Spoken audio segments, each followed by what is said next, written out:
Eto na mga kababayan, inilabas na ang part 2 ni Saldico. Ngayon, hinamon pa si Boying Remulla na imbestigan ang presidente. Ayun, Remulla, kumasa ka sa hamon ni Saldico kung talagang ikaw ay patas. Eto na mga kababayan, ang inaabangan natin lahat, part 2.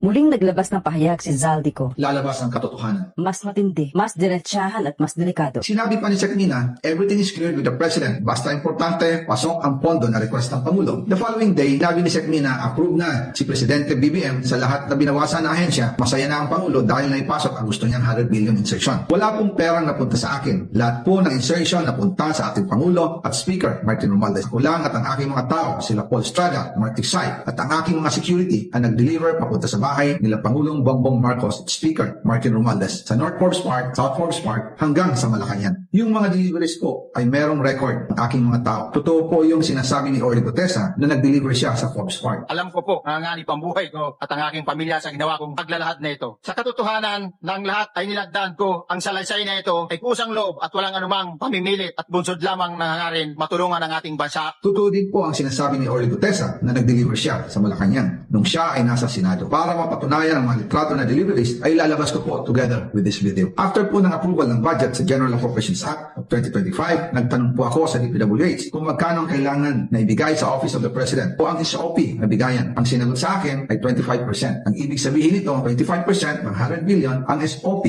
na kailangan ibigay kay BBM mismo. In total, 25 billion ang napunta kay Pangulong Bongbong Marcos. Kaya ngayon ay hinahamon ko si Ombudsman Remulla kung seryoso talaga siya sa mga sinasabi niya sa kanyang press release na idadamay niya pati si Martin Romualdez kung magbibigay ako ng ebidensya. Patunayan niya ngayon ang pronouncement niya, imbestigahan niya ang fraternity brad at ang kanyang kaibigan, si Speaker Martin Romualdez. Kung talagang tutupad siya, tatungkulin niya. Imbestigahan din niya si President Bongbong Marcos. Sabi nga ni BBM nung SONA, let's do it right. Mahiya naman kayo. Nananawagan din po ako sa Senado na imbestigahan ang 100 billion insertion ni Presidente. Po na hindi gagawin ni Ombudsman Remulla ang hamon ko. Pero magaling ang Senado sa investigasyon. Ako ay naniniwala dahil sa kanila lalabas ang katotohanan.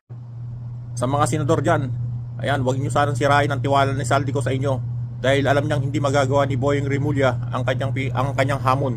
Kaya sa inyo nagtitiwala yung tao. Sana naman ay maging patas kayo sa panahong ito dahil masyadong hirap na ang mga taong bayan. Oh, BBM, ano na?